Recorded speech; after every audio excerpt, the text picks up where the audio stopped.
Hey guys, thanks for joining us here at Salty Ginger Talk. Returning listener, it's great to have you back. New to the channel, really glad you joined us. Hope you like what you hear. So, in our continuing series of interviewing awesome people to share great tips to make your life better, we have found Kathy Feather to join us today.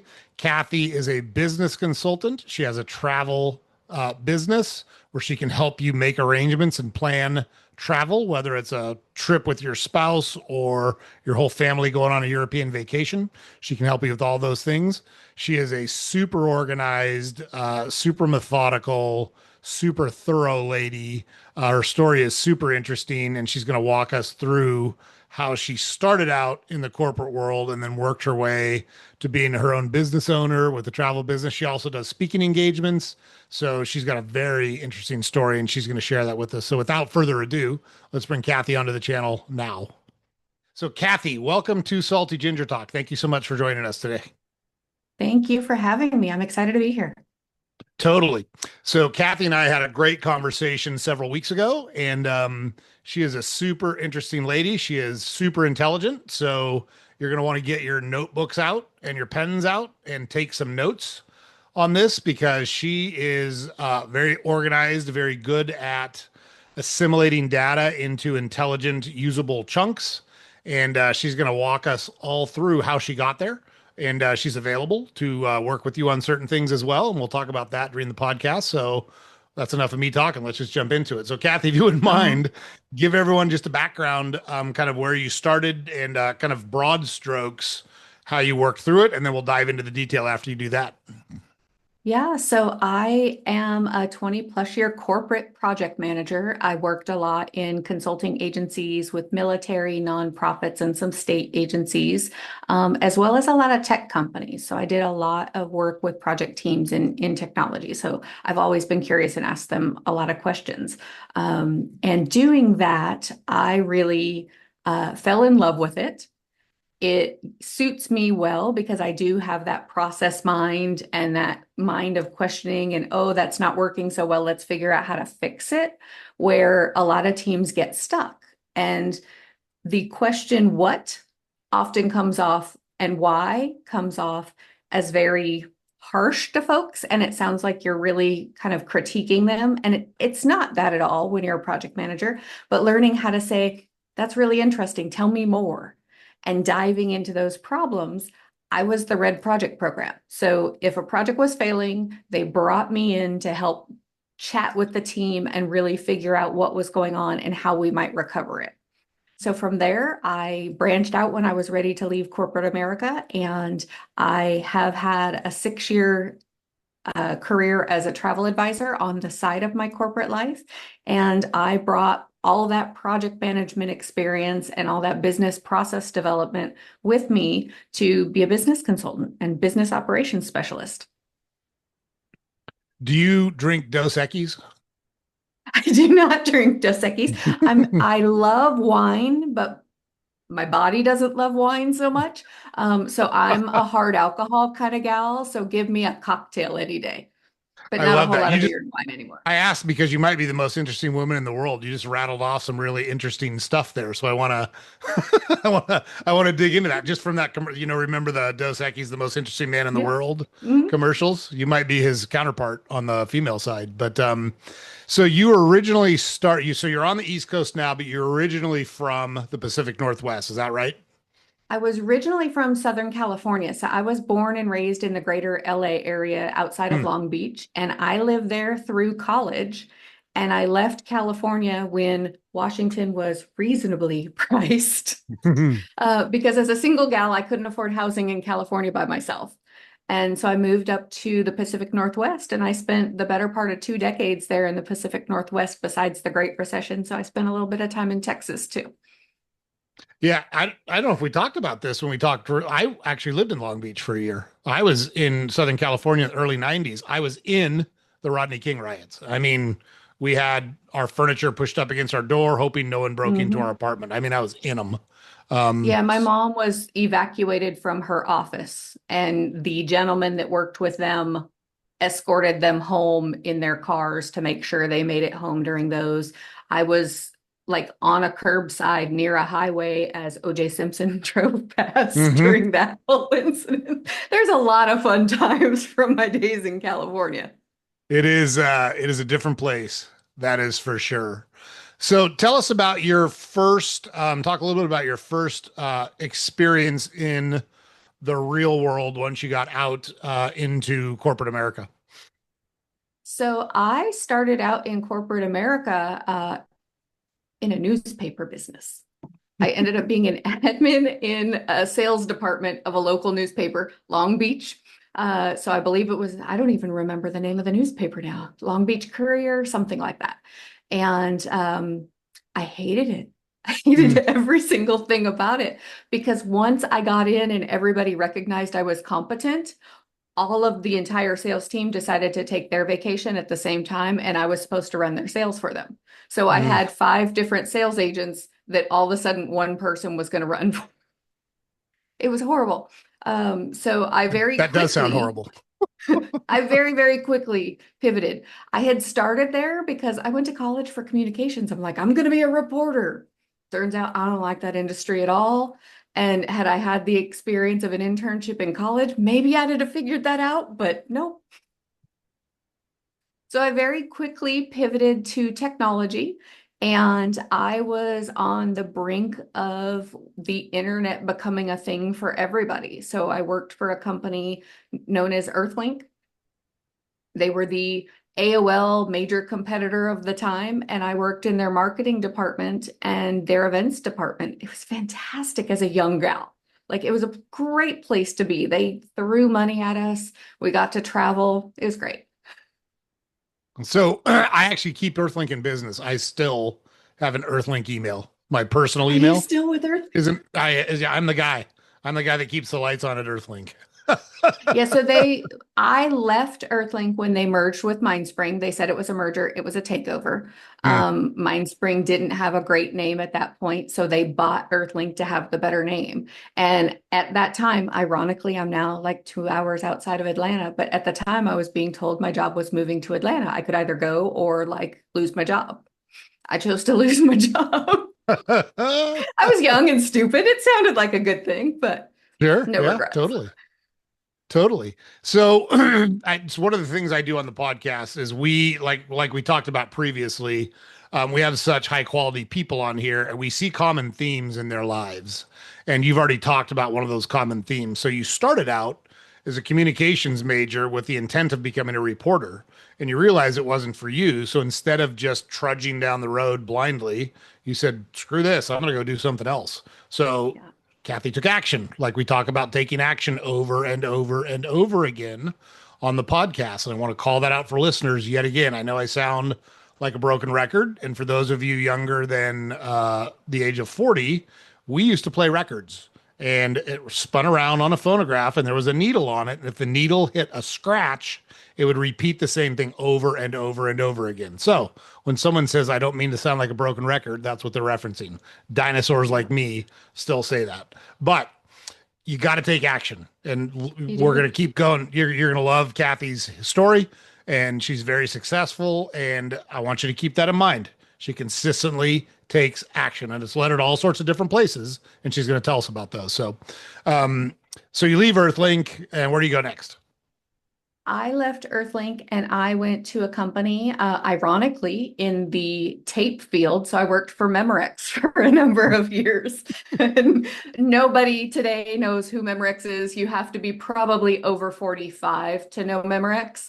But I worked in their product line division. So I was in charge of what was known at the time as their computer products division. And we sold keyboards and mice. And I helped and worked with the fabricators out of China and the manufacturers there in China and Taiwan, and then the packaging departments, and really the sales reps at the different major stores. So most major stores at their headquarters, they have a massive sales rep team, and they determine which products get to make the shelf space. And you have to have your products competitively priced. You have to have your products that actually sell, and getting some of that shelf space. At the time, it was the Best Buys and the Radio Shacks, which another company that's mostly defunct at this time. I think they're still Yeah. online. The Fry's Electronics, like getting shelf space and really that end cap space was the dire desire that we had.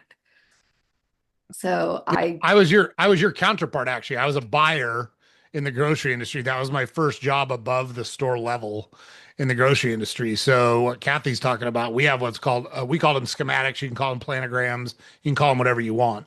But you say on this shelf, we're going to put these products. There's going to be 3 facings of product X. There's going to be 4 facings of product Y. There's going to be 2 facings of product yep, Z. And to change that, you usually need a reason. Like if I'm going to take off something that I already know yeah, sells, I already know the velocity, I already know the profit margins, it's already built in to my budget for this year. I need a compelling reason as a buyer to do that. So innovation is important. Product updates are important. And those are the kind of things that you'll hear back and forth between brokers, salespeople, whoever is representing the product, and knuckleheads like me that say no to 90% of it. So I did that job that I was your counterpart in the grocery industry, so yeah. I'm very familiar No, it with what, really was. Like you yeah. want that shelf space that is right near eye level, no bending, no stretching, all the things. And you paid some good money sometimes to those retailers to get that space. Yep. Is it live or is it Memorex? I still remember the commercial. Is Yes. it live or is it Memorex? The woman, the Mm-hmm. opera singer that was breaking the glass. Yep. Absolutely remember Yep. that. Back in the days of cassette tapes, and then it became CDs. So yeah, Exactly. I also was responsible. Ironically, I wasn't on the product line for the actual recording items, but I had as we moved into the CD lines, the CD cases. So CD cases, cheap plastic, they snap, they break pretty regularly. So I sold the replacements that you wanted. Nice. So as you're moving through all these, talk a little about some of the skills that you're developing that enabled you to go out on your own and or into the consulting world. Because like I know consulting, it depends on whether you've got your own shingle up or not, or you're working for somebody else. However, you're kind of an independent contractor even when you're working in another consulting firm because it's your job to go out both land and service business that you land. Yeah. So what skills and during this process, talk a little bit about what you skills you developed that turned out to be really important later in your career. Yeah, yeah. So one of the biggest skills was the ability to communicate with folks that were not like me. And I had very little in common with, but learning to have a conversation, learning to be able to share information, to read body language, to understand if they were actually following what I was saying or if I needed to change what I was saying, and learning to really fine tune that messaging to who the audience was. The other thing that became really important was learning how to keep data where it was easily accessible and where you would find it and understand it. So anytime you were writing a report, how did you come up with that figure? What did you use and what did you calculate to get to that number so that the next time you were calculating it, it was exactly the same number and you were representing a comparison of the 2 data points.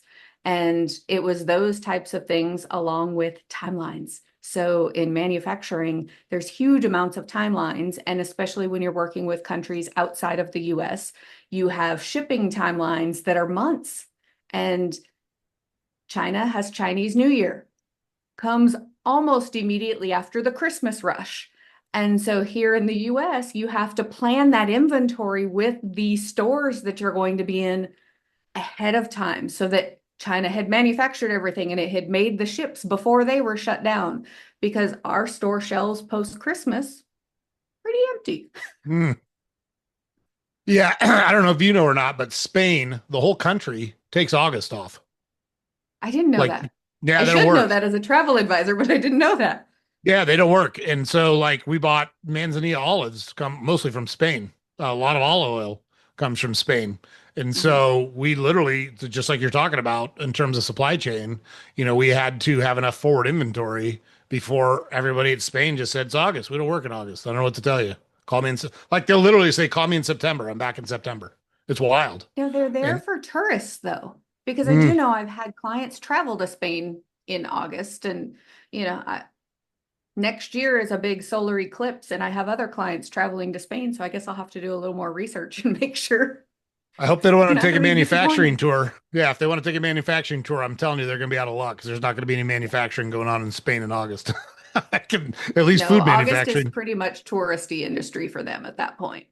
Yeah, yeah, for sure. But yeah, those are great skills. And I'm fortunate that throughout my career, I've been through all sorts of trainings and coaching and seminars and those kind of things.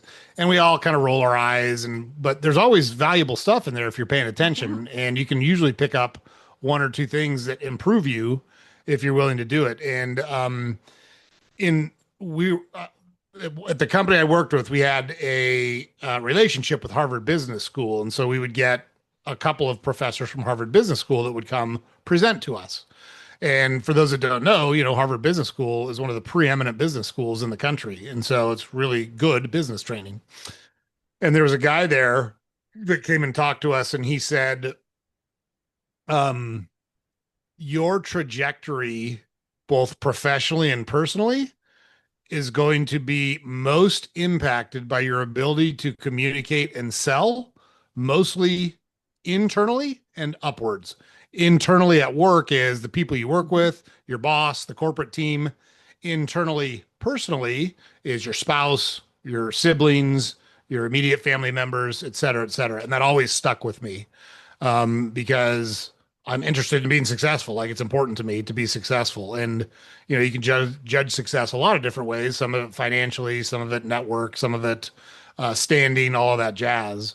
But it's always been important to me to do my best, and that really resonated with me. So I love hearing you talk about that skill that you picked up as you worked through all Yeah. these various It industries. it's huge. And I would also say, like I was just putting it on a LinkedIn post, being able to represent yourself well, even when you're not necessarily confident or when you're an introvert. Like people don't recognize I'm an introvert, but I do really well in a one-on-one conversation.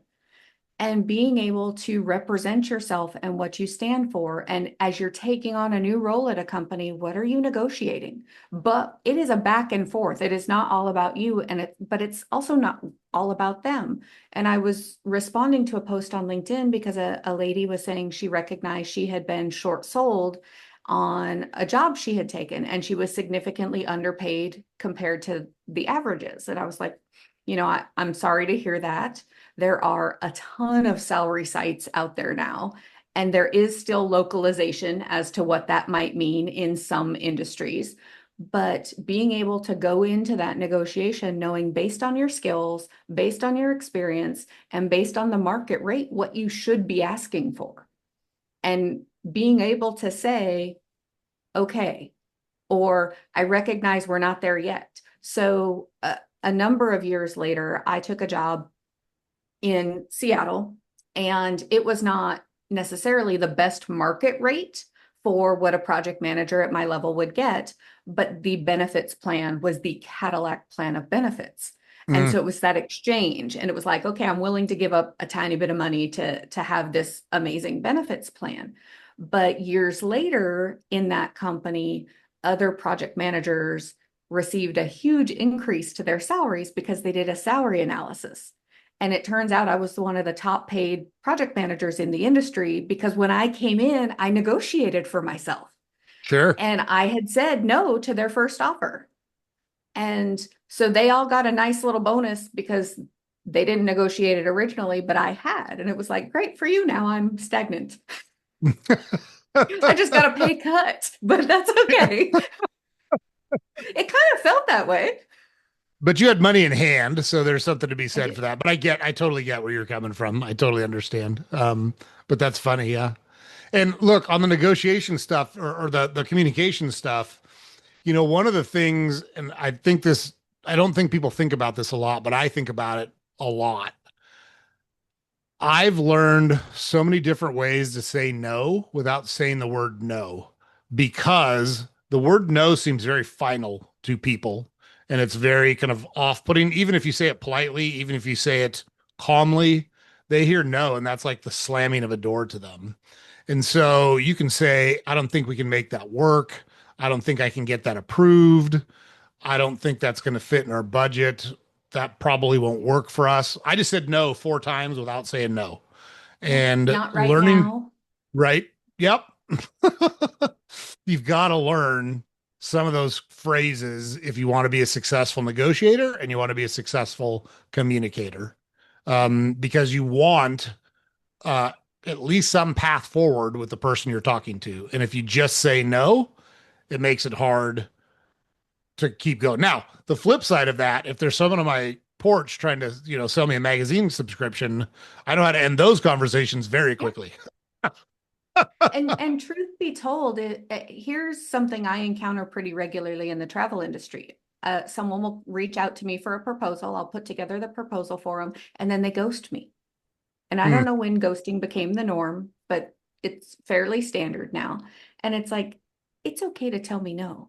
Because when you tell me no, I'm going to stop trying to reach you to see if you were still interested and life just happened for a while because I don't Right. know.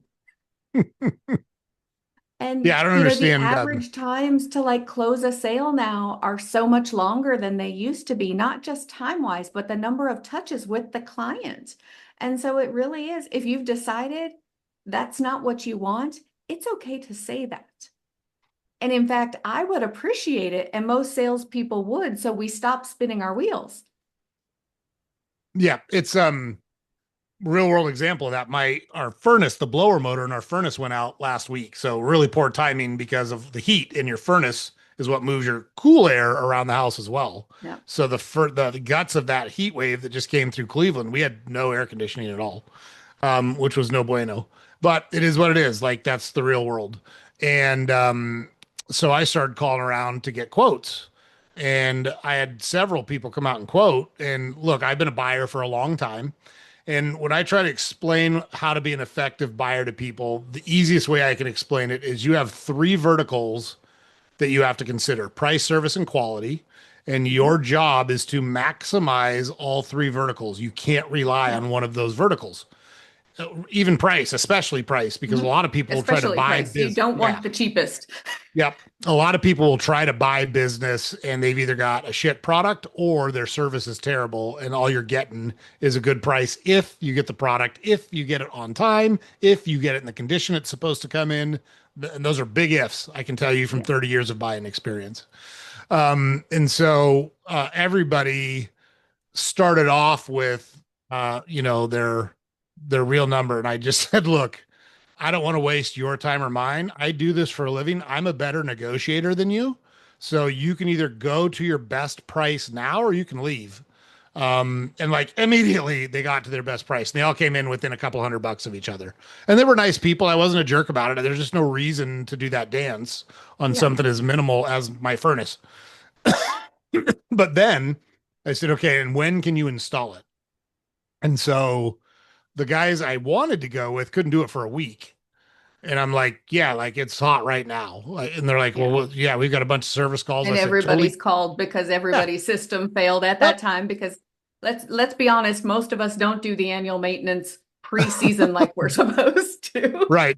It is what it is. And I said, totally get it. It doesn't work for me. So if you can't do it, I'm not going to use you. Not a threat. I'm not upset. I'll Yeah. still call you for service calls, but like I got to get this done. Yeah. And they couldn't do it. And I said, I appreciate it. I'm going a different direction. And they called me the next day to see if I was bluffing. And I said, like, I get some people do that. Like I told you, a good negotiator knows when to bluff and when not to bluff. I told you my Mhm. exact circumstance and I went with somebody else. So appreciate the call back, doing your job. No problem. You can take me off the list. I've already signed an agreement with somebody else. And then one of the reasons I signed the agreement with the group I did, and they actually were a little more expensive than everybody else, but they talked about service. And so I had the two guys that came and put my furnace in were great guys. They did a great job. They were here all day. They were sweating their heads off. I offered them water multiple times. They had stuff in the van, and that's great. But our AC didn't work right. So I waited a day because, like, we own grocery stores, and I understand how refrigeration and Yeah. air It conditioning takes a bit work. to like get going. Yeah. Yeah, right. The air's got to dehumidify, and there's stuff that has to happen. So I waited a couple days, still wasn't working right, and I called them, and they said we can send someone out tomorrow. And I said no, I'm sure you could, but you're going to send someone out today. And they said, well, we can't. So I called my salesman and I said, hey, do you remember sitting at my table talking about service? And he was like, yeah, yeah. And I said, well, I'm not getting it. And I had told him, it's funny because I had told him my kind of my standard joke on both salespeople and recruitment. I think you'll appreciate this. So there's a guy that dies, whatever. If you want to, if you're real big into gender, there's a woman that dies. Doesn't matter. A person dies and goes to purgatory. I'm not talking about you specifically, Kathy, but whoever dies goes to purgatory.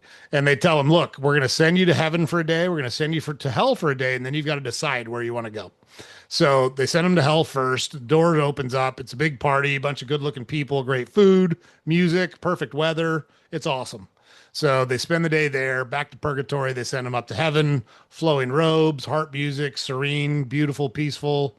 Back to purgatory they go. And they say, choose. And they're like, well, I can't believe I'm saying this, but like, I want to go to hell. So down the elevator goes, doors open, fire, brimstone, wailing screams. It's a totally different scene. And the person goes, hey, what the hell is this? And the manager from hell comes out and goes, oh, well, yesterday you were a candidate. Today you're an employee. That's what I told him. I said, I feel like an employee today because I'm not getting the service we talked about. There was a guy at my house in an hour.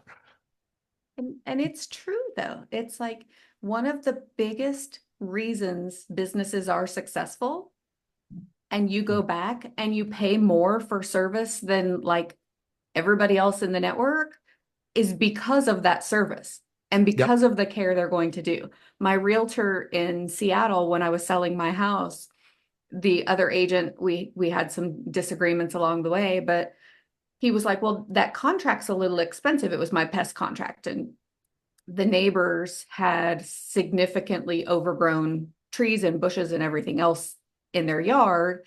And so we had a rat problem, or they had a rat problem, but rats don't recognize, here's the fence line, don't come over. So I paid for a pest control company that could manage my problem. They were not going to Yep. stop the problem, but they were going to manage it so those little guys did not get into my house or anything else. And she was like, if my client chose them, she did their homework. And it's like, you probably want to go with the company she chose because she did all the homework for you. Like, that's who she is. Look at the windows. So I paid for the most expensive windows in the house, but they were fantastic. And Mm. like, I had talked to 5 different window companies and all the things. And I had the house we moved into had huge oversized windows that pretty much took up the entire wall. And it's like, nobody needs that much window space. It's not a door. I can't go in and out of it. And so as I was changing out the windows, and I was like, raise them up about like 2 feet, 3 feet, something like that. So I can at least make use of the bottom of the wall in the room. And they did. And it was beautiful. You'd never know the windows were a different size than, when I had moved into the house, unless you knew the house. But she's like, if she chose them, they're the best. She pays for quality. Yep. Yep. I love And you that. do.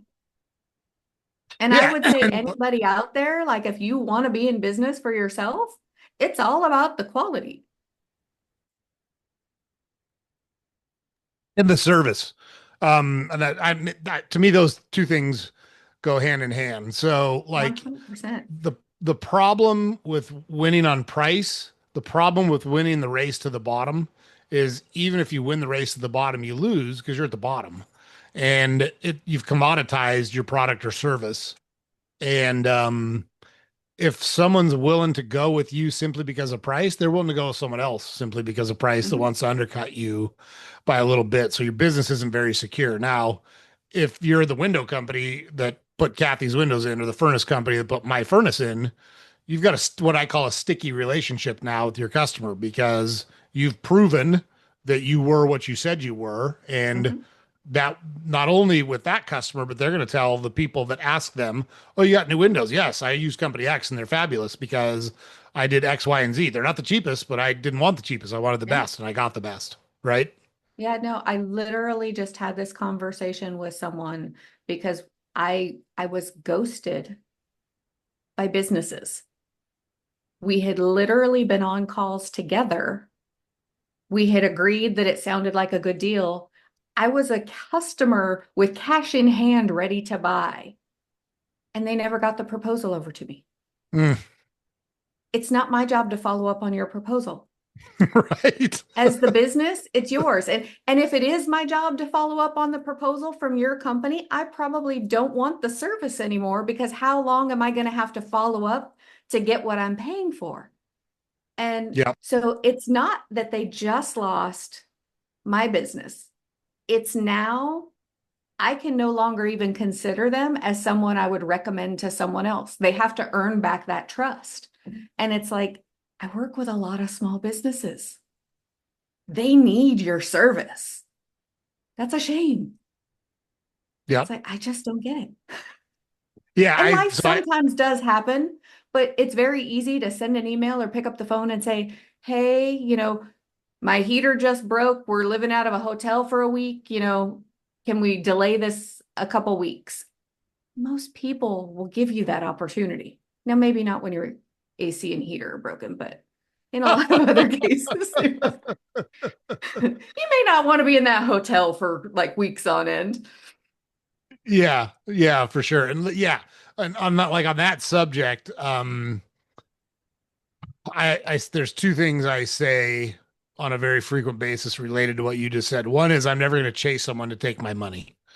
Like if you can't follow up and you can't connect with me to get that done, like I'm not chasing you to write you a check. Like it's not going to happen. Period. Um, what was the other one? There was another thing that popped into my head. Couldn't be that important if I can't remember it. So, anyhow, so how did you wind up with a consulting firm um, from Earthlink? And I mean, you probably didn't go direct from there, but I walk us through how didn't. you went So, from where you were to the consulting company. so part of it was necessity. So I left Earthlink, went to Memorex, spent a number of years in Memorex, and then I wanted to move to Washington for that cost of living. Hmm. And so I had to find a new role. I thought I had a job. And so I quit my job in California, packed up the truck, moved to Washington, bought a townhouse, all the things. And on day one, that company, this was a big lesson. That company laid off 80% of their staff, and I had no job. Oh my gosh. And I don't usually swear in business. Sometimes in personal life it happens, I admit it, but like I don't normally swear in business. And this was the early 2000s, so it was not everywhere in culture at that point. Hmm. I swore at the man because it literally was, you knew when you offered me this job, there was no job. You knew that I was quitting a job that I had and physically moving to this state, and yet you allowed me to do it. And it was like, why? And he's like, well, we really thought you were qualified. And what? I was going to get here faster and save your business? Like, it doesn't matter how qualified I am. You're telling me I have no job. Not going to volunteer for you, sir. And so out of necessity, I was in my master's program for business at the time, and I went to a temp agency. And that temp agency placed me in a couple of different roles, but I ended up at a company that was helping the cellular companies in the Pacific Northwest. So you have Verizon and AT&T and T-Mobile, three big guys right there out of Bellevue. They were helping those guys with their contracts and helping them negotiate the real. So with cell towers, there's real estate side, you have to secure the location or the space on the existing tower or the building or whatever it might be. And then you have the construction side. And so I was placed with this company that did that. And so it was my first round at consulting.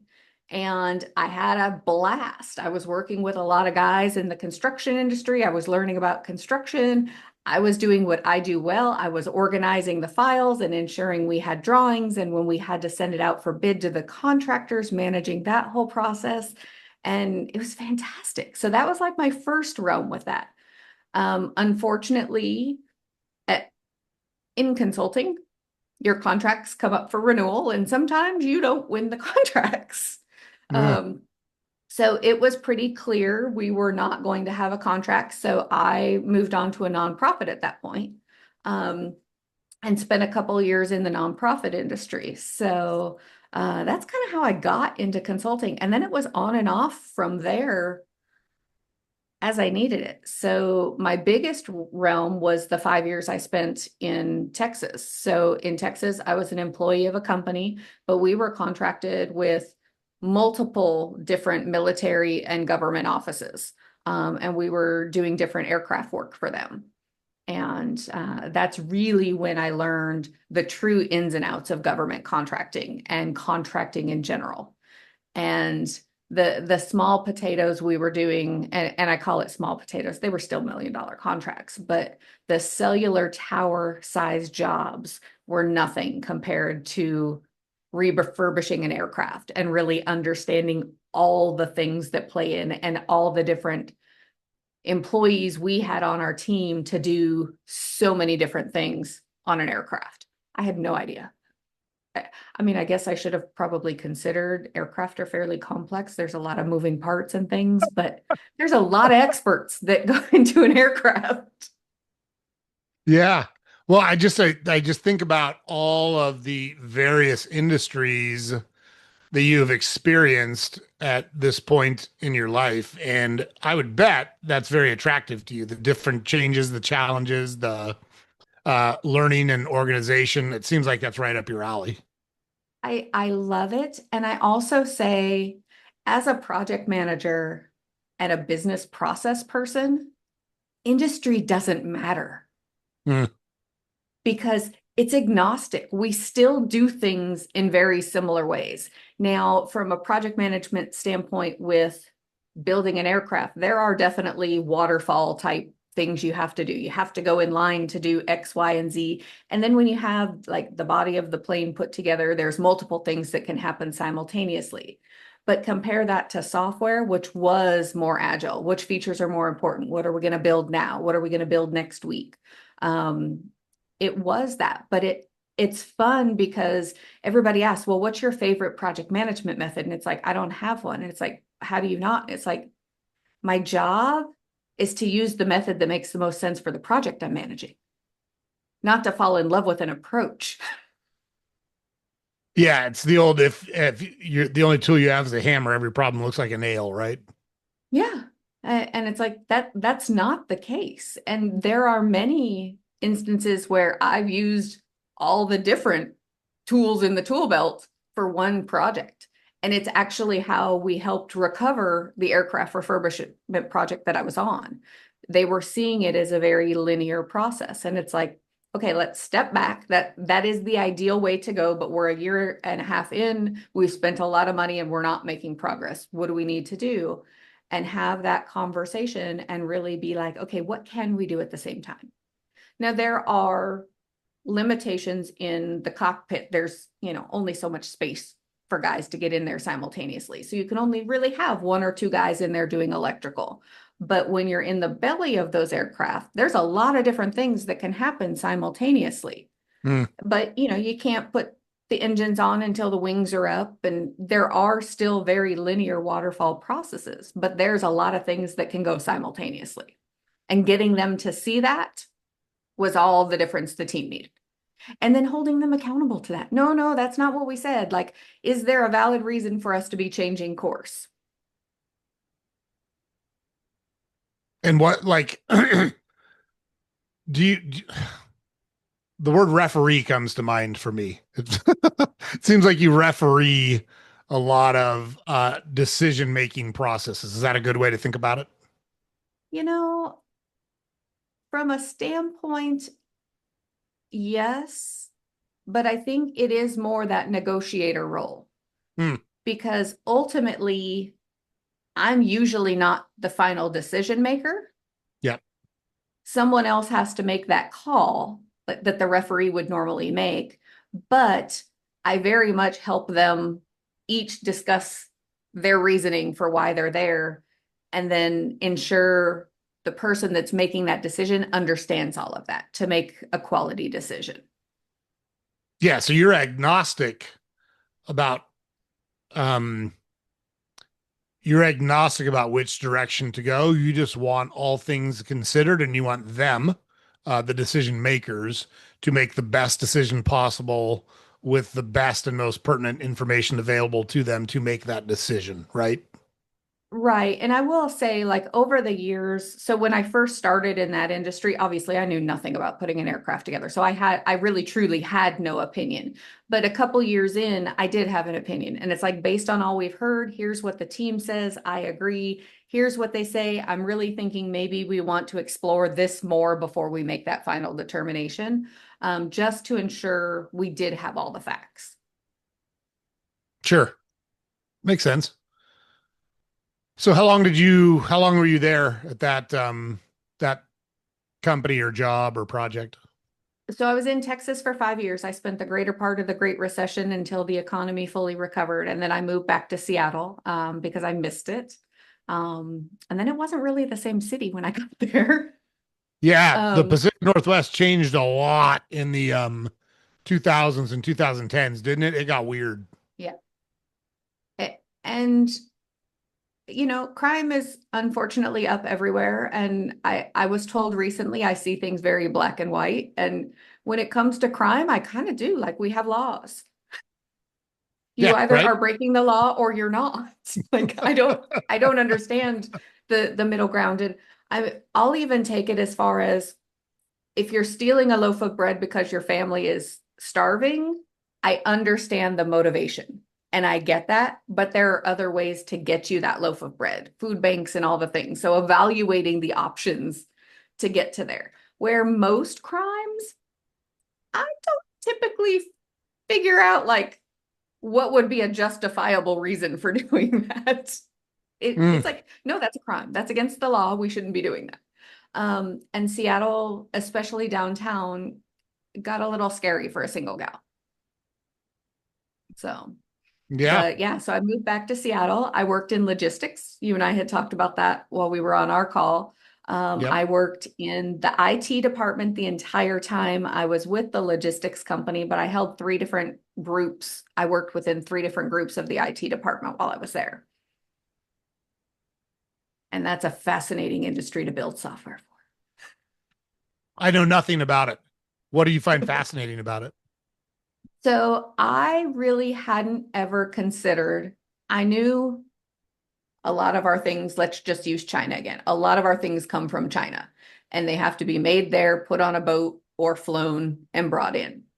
And when you consider theft, a lot of things, so your iPhones and types of things will typically be flown in because they're high risk and high value. Where some of the other things, clothing, t-shirts, those kind of things will come in on the ships. And not all high cost things come in on the planes. It depends on how big they are. But I didn't realize how much had to happen in order for that good to actually ship. So you have your customs clearances, you have your tariffs, and tariffs are big news right now. You have your tariffs. You actually have clearances that have to happen to ensure you're not shipping cargo for the bad guys.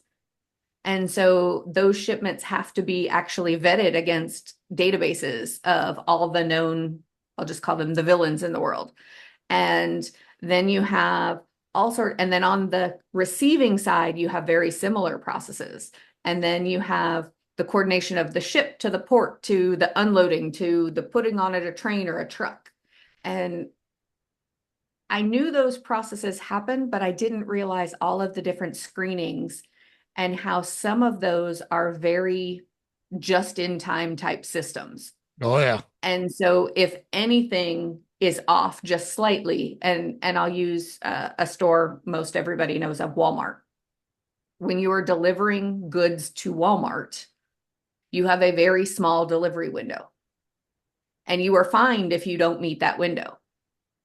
And the company I worked for, they didn't own any of the boats. They didn't own any of the trains. They didn't own any of the trucks.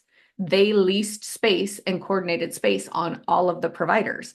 But that allowed them to be a cash-based business because they didn't have to have that collateral.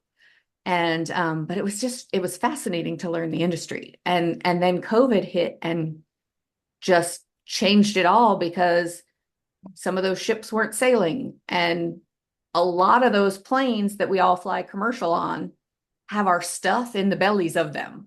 Hmm. And those flights weren't happening because people weren't traveling. And so they had to figure out how to get goods on the flights that were happening. And it was fascinating.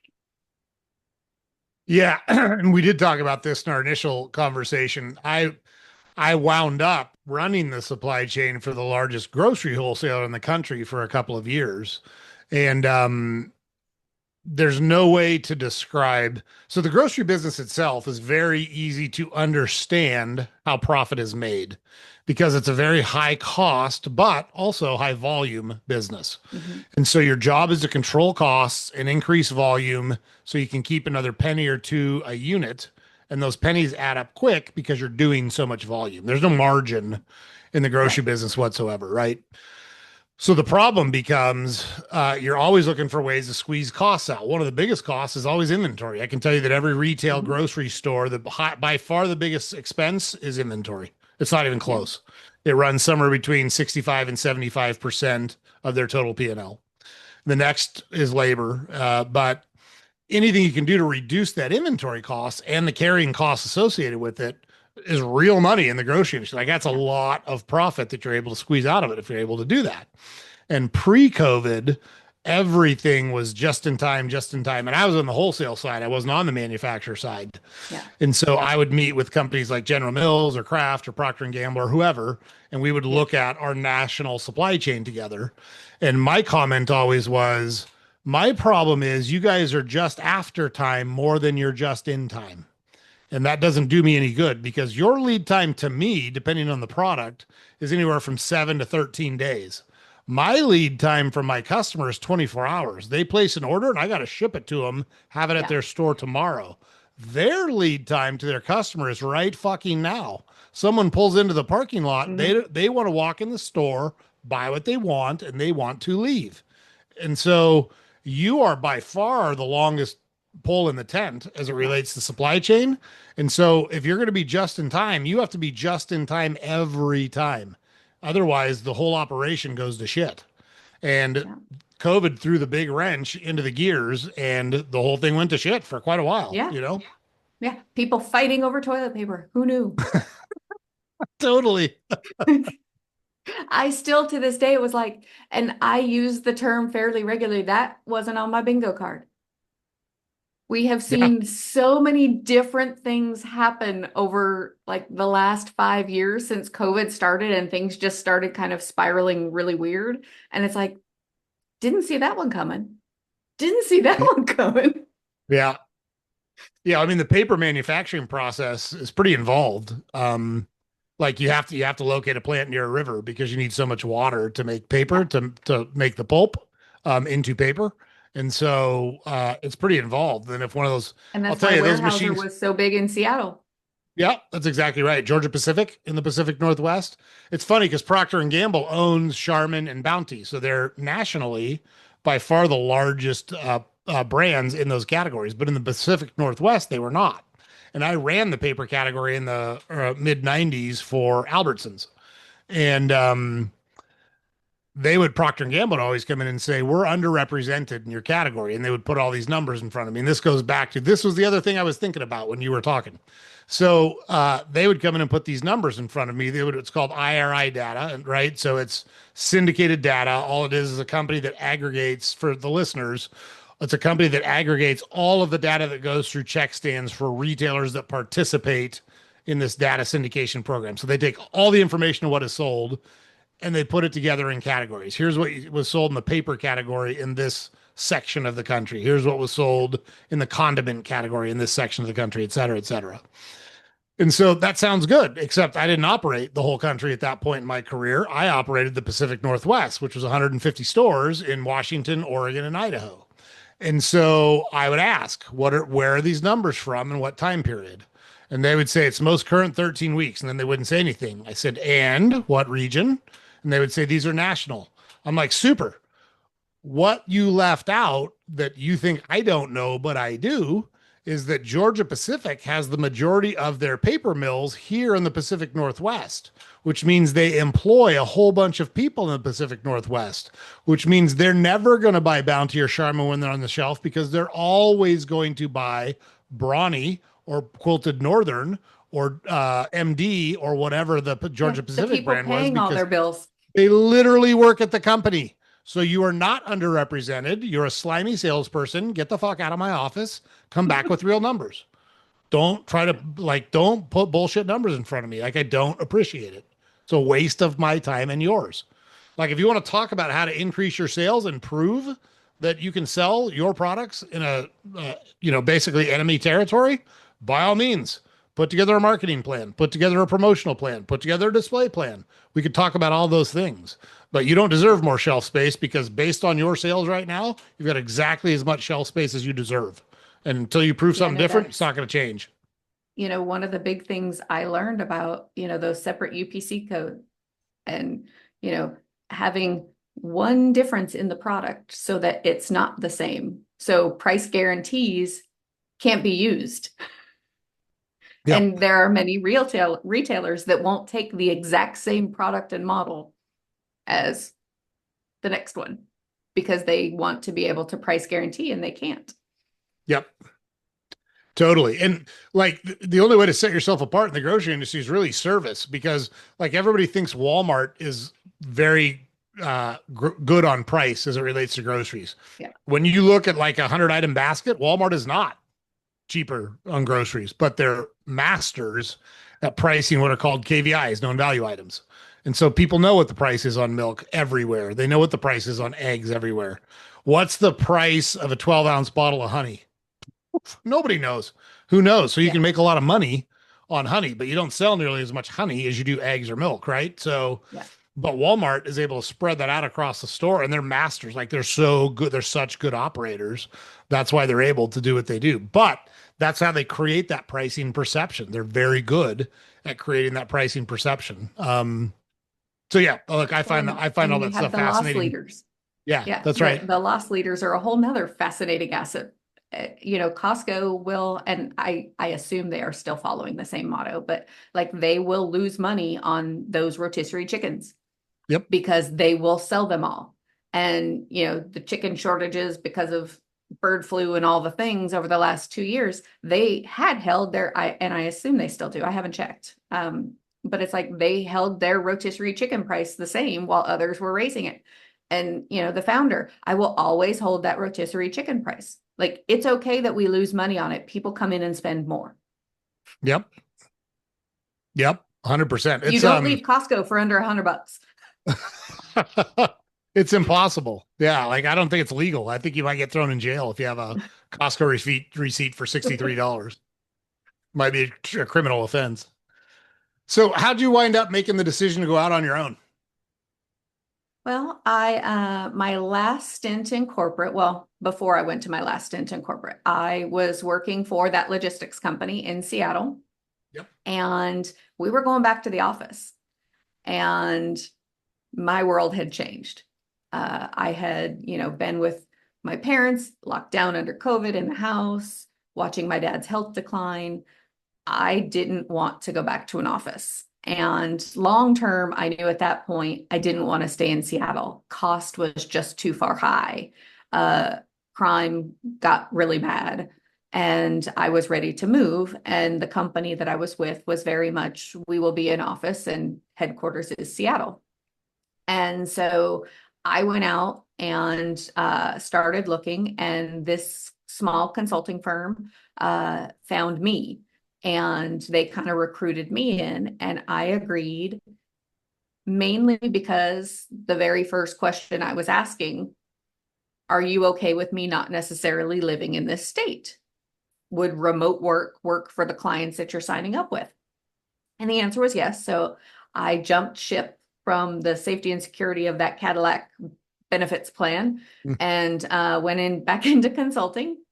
And I was placed in a state agency, and my heart told me it was the right thing to do. And so I did it, but it wasn't a good fit. And I spent a year and a half in the role fighting for the end result of the projects I was working on, because that's why I was there. And because it was a state agency, things take a whole lot longer. And I had gotten used to tech. And even in corporate, tech teams get to move faster. Mm. And it was telling me it was time to go. And we over Christmas, I kind of prayed upon it, came up with my answer. It's like, you're ready. You've known this was going to happen. You were building your financial runway, all the things. And so shortly after Christmas, I gave notice, and we had a deadline on the calendar to deliver one of the products early March. And so I had said I would stay that quarter and finish that. And then there was another project that was supposed to be probably 3 or 4 months behind that. And we moved into January, and then it became very clear the entire scope on that project was moving. And so I was going to just say goodbye and bring in a new project manager, have them redefine the project and what they're really trying to do, and start from scratch. And so I took a leap. I took a leap of faith, knowing that I have the skill sets to be successful. And I built that financial runway to give myself some time to figure it out. And, I'm an entrepreneur. You still figure things out. Some days are better than others. But it's a lot of fun. And the freedom it brings me is just fantastic. That's awesome. I love that. And just for the listeners, she took her shot, right? She wasn't afraid. She put a plan together. She took action, and she's going to walk us through all the things that she does now. But you got to take your shots. If you keep doing what you're doing, you're going to get what you keep getting. And if you don't like it, you've got to make a change. And that's exactly Yeah. what Kathy did. And kudos to her for doing that. And I love the approach you took, and I love how you talk about it. So, with that said, you go out on your own. What are you doing now, and what do you offer people? Well, that has been a journey. I've had the travel business since 2019. So yes, I started a travel advisory service just before COVID shut the world down. And it had been building year over year, and COVID times allowed me to grow that skill set and really get to know, as we were talking about, quality suppliers, those suppliers I really want to work with and sell.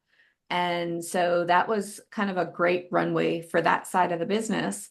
And I have business process and project management skills, and I have helped teams strategic plan. And so really, truly, that's where I started.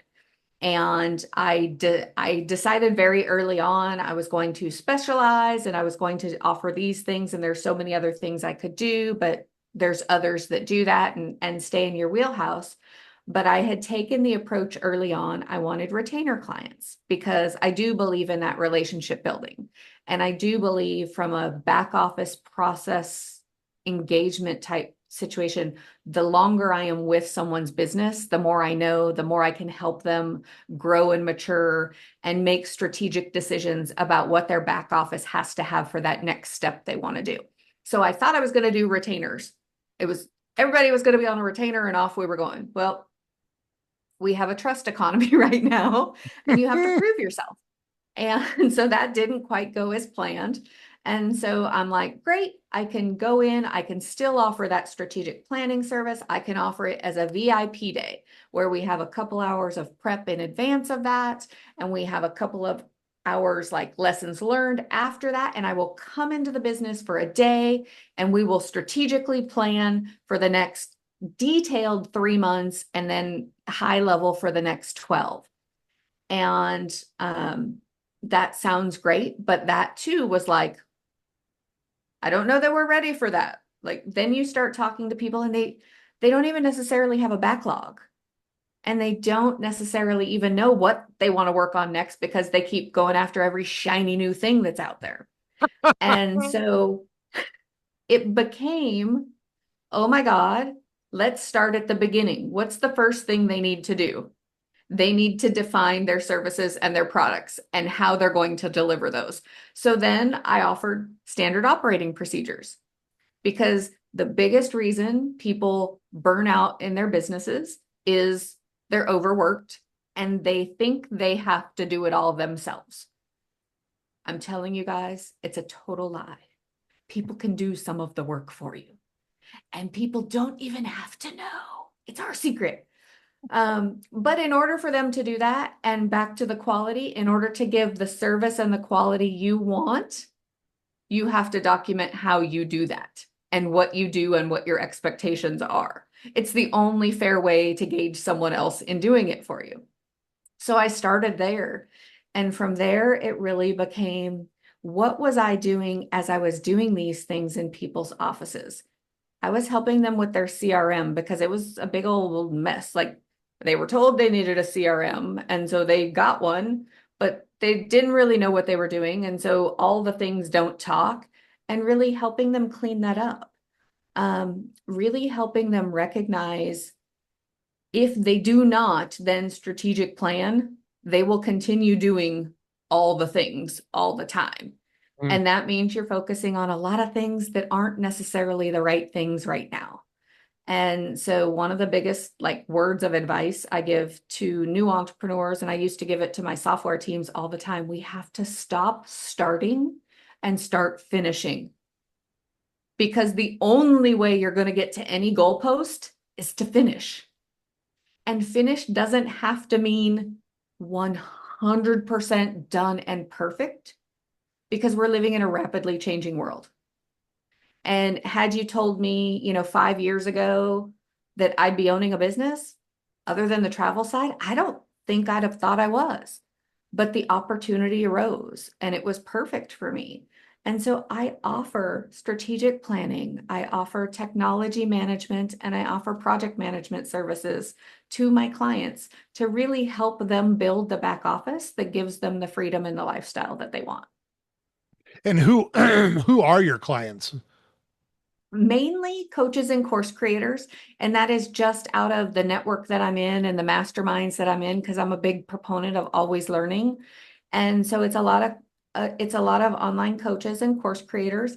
I don't say that is like the only person I will work with. Right now, I'm working with a forester out of Wisconsin, and I just recently signed on with a nonprofit here in Greenville. And so I am open to other clients. It's just most that come to me are through that network of people I know, and they happen to be online coaches. Sure. Well, if I had like a rapidly growing plumbing business or a rapidly Mhm. growing restaurant or a rapidly growing uh law firm, let's just say, Yeah. um, you'd work with any one of those types of companies to help on business processes as well, right? I would say the law firm could potentially be more complicated and there would Sure. need to be a little research. So I don't typically step into financial services. They're a very heavy regulated industry, Yeah. and I don't know those regulations, but I know people that know those. And so having a quick conversation based on the problem that business has determines whether or not I'm truly equipped to do it or if they need to be referred out to somebody else. Sure. And then what about like you've talked about the travel business? Let's talk a little more detail about the travel Yeah. business. Who's your customer there and what services do you offer through your travel business? Yeah, so my travel customers are anyone and everyone around the sun. So my specialties, just because again, that's who's been in my network. I've worked with a lot of seniors and accessibly like needing some additional accommodation. I have worked with those. I work with a lot of solo travelers because the travel industry is based on double occupancy in just about anything you can buy. And we solo travelers pay a lot of supplements and things. So I've worked with solo travelers. I know those suppliers that minimize or offer sales when those solo supplements don't kick in. So I can help with that. And then my business started, and so I still get refers. I don't actually market it, but I do a lot of family multi-gen travel to the theme parks and the cruise lines and things for those family reunion type events. And then So if someone was interested in going somewhere, like it's that basic. If someone was interested in it, going somewhere, they could contact So you. there's a couple of things they probably want before they contact me. You want to know where you want to go. When you come to me and it's like, I want to go to the beach. Well, that's a lot of things and a lot of places. Like, what are we talking about? And when you say you want to go to the beach, so I have a lot of people that want to go to the Caribbean, and it's, what is it about the beach you want? Because some resorts have better beach fronts where you're actually beachy, where other resorts have a beautiful location on the beach, but their beach might not be as well maintained. So you might spend more time at the pool. So, like, Mm, what are you looking for on you want to be at the beach vacation? A couple of things I don't typically sell. I don't typically sell standalone airline tickets. The airlines don't like to work with travel advisors. I work with the clients that are booking vacations with the airlines, and manage that, but I don't typically offer standalone tickets. And then I don't typically do very many home rentals. So the home rental market is all over the place. yeah. And Airbnb, one of the biggest players, doesn't work with travel advisors at all. One of the other properties, so VRBO or Verbo, I don't know what I think it's called Verbo. But some of their properties can be listed to travel advisors, but the homeowner decides. And what I have found the few times people reach out to me with a property is often the security deposit is almost triple if they're trying to have me book it than what they would get by themselves. And I'm an honest business person. It's not in their best Sure. interest to book that through me. So I have a few higher end vacation rental companies that I work with. So if you're looking for a luxury villa in Italy or something to that effect, those are the types of like home rental properties that I can do. But you want to know where you want to go. You want to have a rough idea of your budget. And I get travel budget has changed pretty dramatically over the last couple of years. And most people are pretty shocked about the cost of airfare right now. Understanding Google Flights, you can very quickly throw in a destination and see what a rough cost is. Understanding what a flight is. When I have a family of four trying to get to Europe and spend a week in Europe right now, and they're telling me their budget is 4,500 or so, I can barely fly them there for that amount. Right.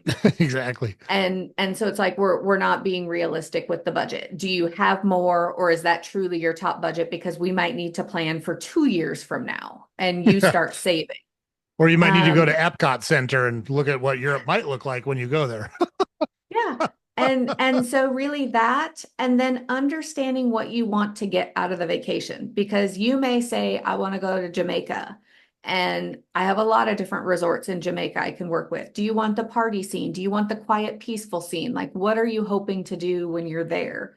And same thing, like if you're visiting Europe, do you want to go to Europe and, leisurely explore, or do you want like an organized tour that takes you to a number of cities? Those types of things help me decide the supplier I want to use for you based on all of my suppliers are great, but it helps me with your budget and knowing those things, target the right supplier for you, and then really, plan a proposal to you that matches what you want. Yeah. So you really want to understand, like this goes back to everything we've talked about in our conversation, understanding what your So customer is looking for, I right? I want to understand my client and what they want from that vacation. And don't get me wrong, your needs may change. And it's what I love about it because I help some of my single girlfriends and they're trying to do a dirt cheap trip to Vegas. And so we have that option. But then no, they want to do a luxury cruise. And so just about any type of vacation people want to do, except I don't yet get people to the moon. It's not something I can yet book for you. But if you need a hotel, if you need a rental car, if want to take a train trip, if you want to take a cruise, all-inclusive resorts, I do all of those things and more. I actually can help with travel protection, even for trips I didn't book that you booked yourself. And I can even help with, I love to say I get to help with baby gear. So mom and dad are taking vacation, but the little ones are coming along. You probably don't want to schlep the crib and the car seat and all the things. And I have suppliers that will have that set up at your hotel for you when you arrive. Mm, that's excellent. And I should have asked this before I just the travel business popped into my head. You I would assume most of your clients, if not all of your clients, are remote, right? They don't need to be anywhere in any They proximity don't need to to be you to work anywhere with you. near me. I Yeah. can for travel, I typically work with clients here in the US, especially right now. I can work with clients out of Canada, but the cost differential between their dollars and our dollars is pretty dramatic right now. It's just not in their best interest. On the business side, I can work with folks in the US and Canada. It's entirely up to them. And then the other side of the travel business are those coaches and those course creators and those folks that have a community that they want to bring together for some sort of retreat or convention. I can help Hmm. with all of that. That's great. I may hit you up on that. I'm actually talking to some guys right now about doing a thing for fathers, getting like fathers together to talk about being a good father, you know? Whatever dads need to talk about, like there's probably a lot of things. Yeah, for sure. For sure. Yeah, look, I raised three, my wife and I raised three boys, and obviously I was the father, so that was my role. And I learned some stuff over 30 years that I'm happy to share and talk through with other guys. And look, the world's changed so much. You've talked about it several times in our conversation. When I raised kids, there wasn't social media. You didn't have to worry about all the shit you got to worry about now. Um, Thank and God so, social media didn't exist. My no stupidity doubt, stayed huh? in my childhood. Whew, I'd probably be in prison. Um, but and then on top of all those things that we've already talked about, you do speaking as well, right? I do speak. So I love teaching and I love sharing my knowledge. So I go out to those that have communities and I can talk on a couple of different topics. Usually I'm working with business owners is most of the communities I'm invited into. So I typically talk about, why is strategic planning so important and what you really need to do it well.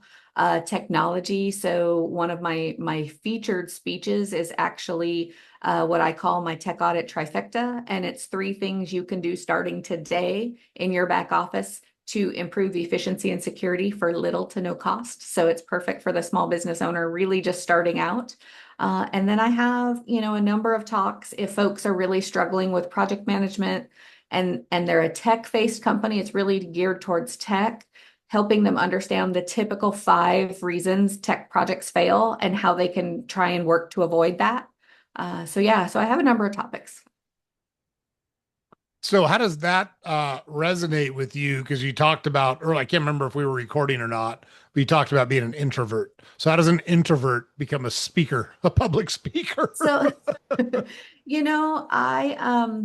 I really believe it takes a community. And I really worry we are setting our younger generation up for some failure by not teaching them some of the knowledge we have in our heads nearly as well. Like I had mentors along the way, and I am where I am because I had those mentors. And the remote work has shifted what that's like and how that works. And they have to seek it out. And until they're struggling, they don't typically seek it out. And, I've been a lifetime learner and I just want to share that knowledge. I plan to retire and, that travel business was to be the retirement business. It was allowing me to travel and earn income while I, did what I love. So, but yeah, so introvert, I have forced myself along the way. This goes to another lesson. Force yourself to do the things you don't like. So I did drama. I was great in drama because it wasn't me. I Yeah. could get up on stage and do things and I didn't have to be me, but I didn't do well when I had to share my stories. And so I went to Toastmasters and I became a distinguished Toastmaster. And that's a lot of speeches and a lot of different projects to teach you different things you might have to do throughout life. You may have to get up at a wedding and give a toast. And I have, and I did that before Toastmasters, and it was awful. And different things to that effect. And so I'm now more comfortable at it. And it really depends on the environment because giving a speech versus teaching a class where everything is interactive are 2 very different things. For sure. Yeah, for sure. Well, I would imagine that you're very comfortable in the class slash teaching environment because it feels much less formal, right? It feels more formal. It's definitely, smaller. I have been on stage in front of 200 plus people once, and it was hysterical. There I was saying I was talking about what I do, and I'm a people and like I help the people figure out the processes and the tech and all that stuff. And it's like, I'm not good with you people. And like I literally, it's like you people, like I, I'm I'm the Wizard of Oz. I'm the puppet behind the strings. Like,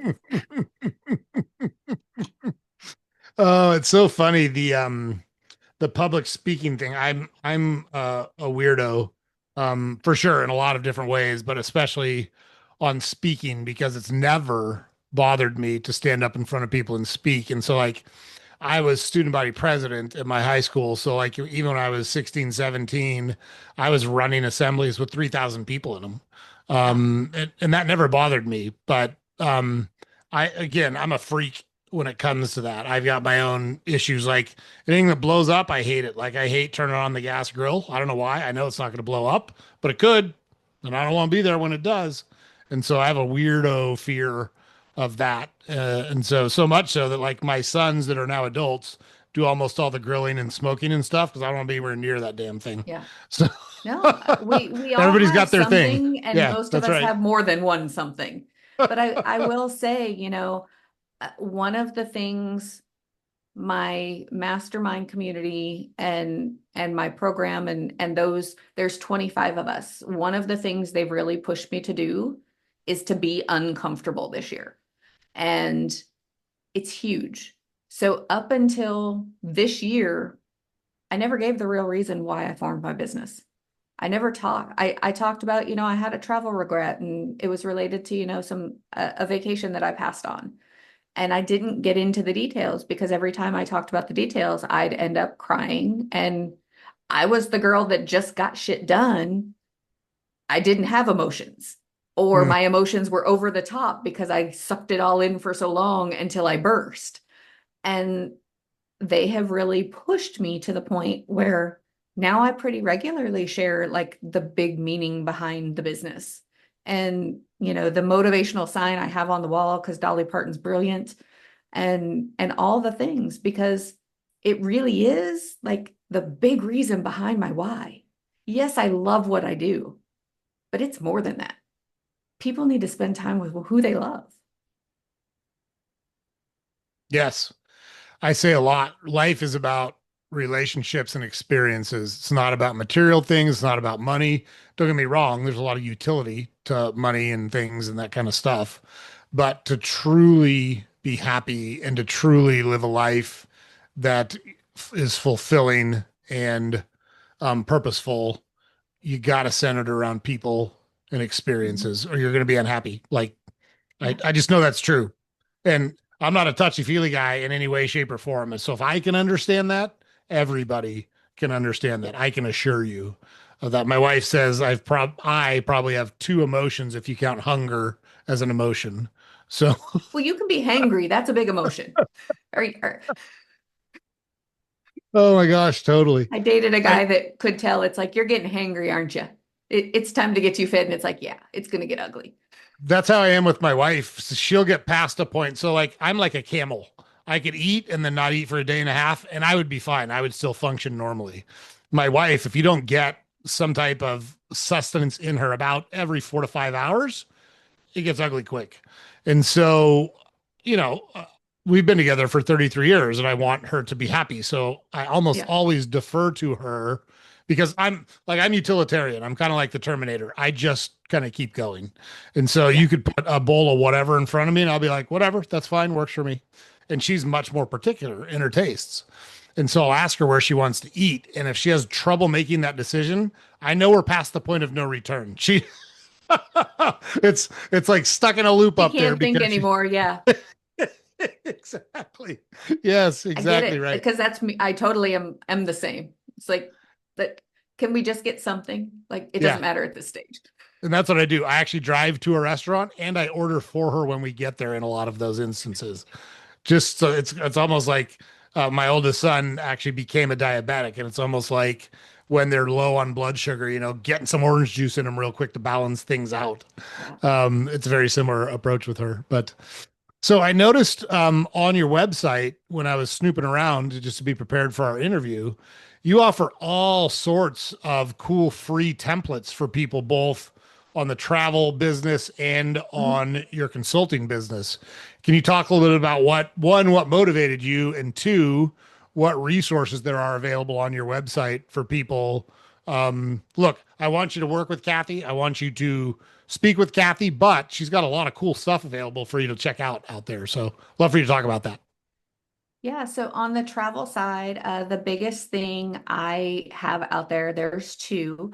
If you are considering any type of a destination wedding, there is a great destination wedding checklist of the things you need to be able to consider. And if you are doing it alone, and I would encourage you not to, there's a lot involved in a destination wedding. You could save thousands compared to having a wedding here in the US, but there are a number of things, and you want to make sure the resorts you're partnering with know to get you through that entire list. So there's a checklist there that you want to navigate through.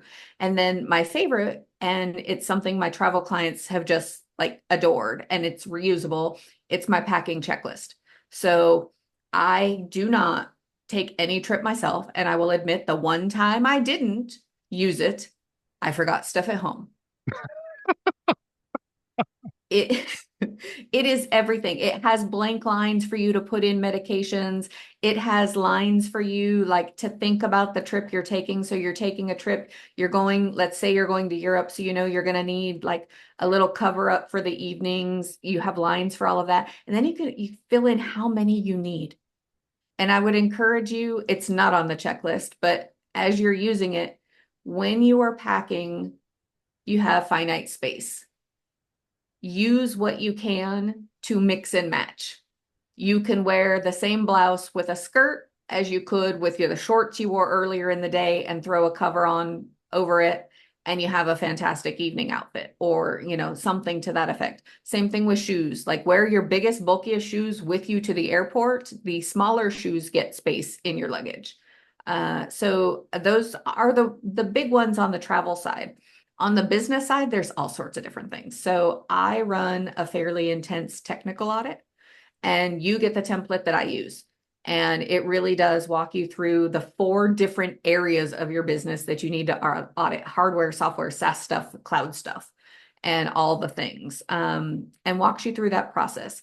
I have narrowed that down because a lot of people say, oh my God, Kathy, I'm overwhelmed now. And so now I have my 25 question cheat sheet, and it's actually a quiz, and you can evaluate your 5 top systems that you need in your business. So what are you using for communication? What are you using for security? Those main tools you're using, and with quick yes or no questions, you can get a score and a next step that you need to take. If you didn't score, fantastic. If it didn't quite meet your needs when you were saying yes or no. I also have my project audit checklist. So those things you want to look at as you're doing your projects, typically areas that projects fail and you want to be watching over. I have my tech audit trifecta. So there is a recorded version of that. If you don't ever catch it live in one of the places that I'm offering it, you can go watch that yourself and get hints tomorrow that you can implement starting tomorrow. And some you probably already have, and you just haven't thought about it yet. But I'd encourage you, any small business owner, we are the biggest at risk companies for security breaches. 99% of the security breaches are small businesses. We are the backbone of the economy. And you don't hear about us when we're breached in the news. You hear when the big guys are breached. But you are much more at risk, and they know it because most of us don't have the money to invest in all the other things and all the other team members.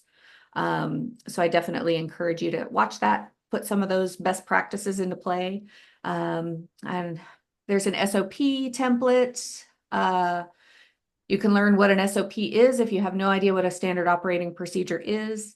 I also have a session where I discuss, you learned everything you need to write your SOP back in grammar school. So your who, what, when, where, why. And that's all you have to answer to get your SOPs written. And if you're terrified to write them, record your process. At least you have something. Should you get sick and have to take an unexpected week off, you have something that someone can use to try and keep your business running. Wow. I think those are the big ones. Great stuff. Um, Is there, so as we're winding down here, is there anything I haven't asked you about or any topic that you feel strongly about that you want to make sure you and I talk about while we're on? Yeah, I would just say for you small business owners out there, it can feel like you are at it alone, especially if you are a solopreneur. You're not alone. There's lots of communities out there. There's lots of great podcasts to listen to. And there's so many of us that own businesses that offer like complimentary calls. I'm happy to hop on a 30-minute call and brainstorm with you to figure out whether my services make sense or if you just need a little guidance to give you the guidance you need to move you on to the next step. And then that big one, stop starting, start finishing. I love that. And I then, haven't heard that. I'm going to quote Dolly now because this is like my whole why. And it's never get so busy making a living that you forget to make a life. That's why I do all of it.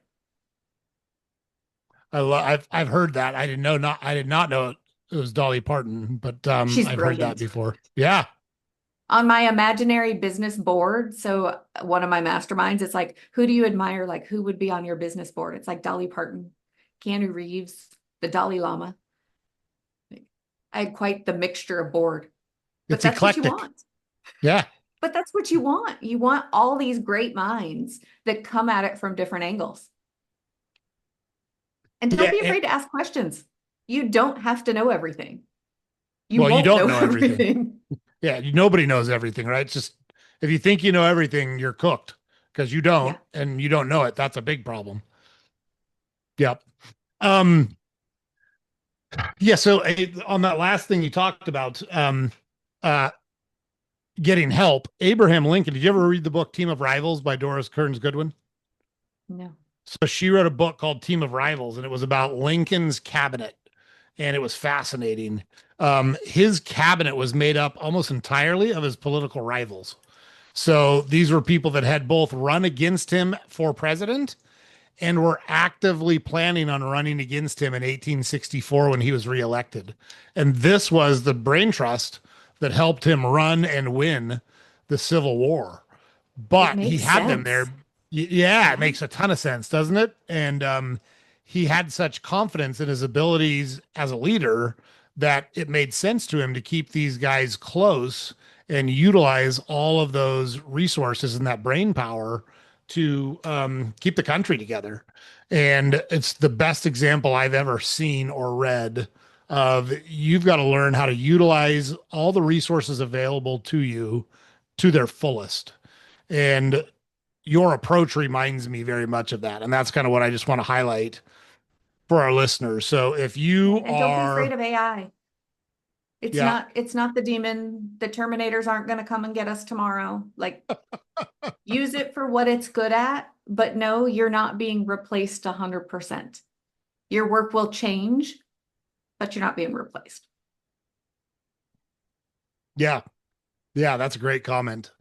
Um, so if you've got a business or you're planning a business or you're looking to travel and you're not sure what to do, or you've got questions or you need help, we have just given you a great person to reach out to. So I think it's very obvious from our conversation with Kathy that she's very thorough, that she's very organized. She's a great communicator. She's got a ton of experience.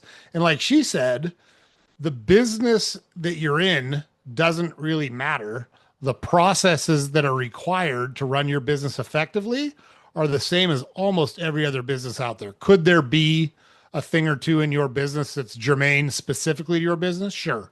But are those the things that are going to put you over the top or put you under? Absolutely not. So if you are struggling or you need help or you have questions or you're just not sure, by all means, reach out to Kathy. And you don't even have to go looking. Look in the show notes. We'll have her website there, so you'll be able to get in touch with her directly. Remember, travel services, business services, speaking engagements, and awesome stuff. So, Kathy, thank you so much for joining us. Thank You you for did having a me. great job. Loved having you on the podcast. It was a pleasure. Thank you so much for having me. Yeah. So, yeah, I think we're good. I think we're good. Great job. Thank you so much for sharing Thank all that you. with our audience. There's so much Oh, my valuable pleasure. info. Like I Guys, if said, you do nothing else, Yeah, go to her website. There's so much good stuff for free on her website. Just go there. I'm telling you, you're going to want to talk to her after you look at this stuff. Yeah. No, I really truly I don't hide anything that I do, nothing that I do. My proprietary process is my blueprint to freedom process. And it's what I have learned over the years of my experience about how I approach each and every project that I work on with someone. But I'm not afraid to even share that because it's the tools and the knowledge that I bring to the table. Yeah, and look, I'll add one thing before we part. I use Tom Brady as the example. So, what if you're not a football fan? Insert athlete here. But Tom Brady is widely regarded as the best quarterback to ever play in the NFL. He had a head coach, he had an offensive coordinator, he had a quarterbacks coach, he had to work with a running backs coach, he had to work with the receivers coach, he had to work with the offensive line coach, and he had to work with the people in the front office and the people that ran videotape and the trainers. You're not better at your job than Tom Brady. And he had all that coaching. And so if you think you don't need help, you're kidding yourself. If you think you can do it We by all need help. yourself, yeah. If you think you can do it by yourself, you're kidding yourself. So we've got a great option for you here. I highly encourage you to head over to Kathy's website. So great job, Kathy. Great job. Really appreciate you coming on. Thank you. Thanks so So much. It was a pleasure. yeah, we had a great time. So have a great weekend. Really appreciate it. You too. All right. You'll cut this off, right? If I leave? Yeah, no, James will edit it all out. We're good. Yeah, we're all set. I'm like, Like I said, James is yeah, the brains of the operation. So right after the last thing, he'll cut it off and make us both look awesome.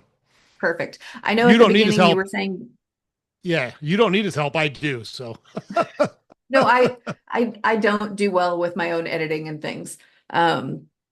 It's one of the things that I haven't gone back to my YouTube channel yet because it's like I gotta iron that out of it. So I know we gave the freebies. I can give the link to the one major freebie right now. You wanted a headshot. Is there anything else I owe you guys? no, but I owe you Leah's email, so I'm going to look that up so you can talk to Leah about potentially sourcing some help for you. For me, and then bigger than that, like my network of people, Sure. I'll need people. Yeah, totally. Yeah, this never would have happened without James. We would not be sitting here without serious. I'm not, and like James has heard me before. So like when I tell people to kick rocks, I tell people like it doesn't bother me at all to tell people the Yeah. truth. Like that's the truth. If it was just me, this wouldn't have happened. It's James and I have been at this together for a year, and it wouldn't have happened without either one of us. So he's integral to our operation.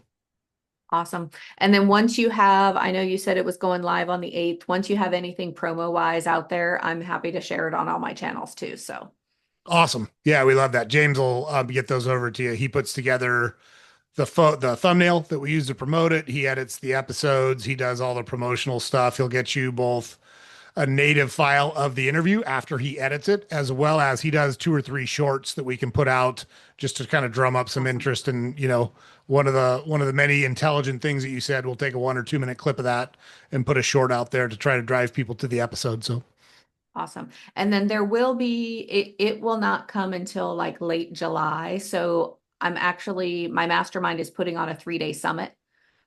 It will be out there on LinkedIn and YouTube. So once I actually have the promo links for that, I'll share it with you guys. You can put it in here as well because you guys will be live long before we go live. We're at the end of August. yep, you can send it to us when you have it and we can update the show notes for sure. Okay, Yep. perfect. All right. Well, it was a pleasure. You have a wonderful weekend and a wonderful evening. And hopefully the weather turns quickly. Yeah, it's supposed to be more reasonable this weekend, so I'm looking forward to it. Hopefully for you too. We have a whole nother week in front of us. Oh, well, it Yeah, I starts saw hailing. 7 days of Inside. like thunder showers. So, Ugh. all right. Have a good one. All right, thanks, Kathy. Bye-bye. Bye. Okay, guys, like we talked about, Kathy killed it. We're so pleased and so fortunate to find the guests that we find. We have such high caliber people that come on that are sharing so much great information for our audience to make their lives better. Kathy not only talked about uh, business things, but she talked about some personal things too, like, how to take care of your house, shopping for windows, being thorough about that, about don't forget that you've got to build a good life while you're making a living. And so, she kind of ran the gambit of things, and just such an awesome lady. And just really fortunate to have her on the podcast. Really glad that she was able to join us and share all of her knowledge. And don't forget, we've got our website in the show notes. Go check out our website. I'm telling you, there's all sorts of good stuff on there. And that's where you can get in touch with her. If you need some coaching, if you need some help with your business, why not reach out to her and set up a consultation call? What's the worst that could happen? Your business gets wildly successful and you get rich? That would suck, huh? Give her a call. I'm telling you, it's worth it. So James puts it up over here every day. Head over to our website, saltygingertalk.com. All the podcast episodes are available there. Links to all our social media accounts available there. We publish a newsletter every weekday that you can subscribe to there.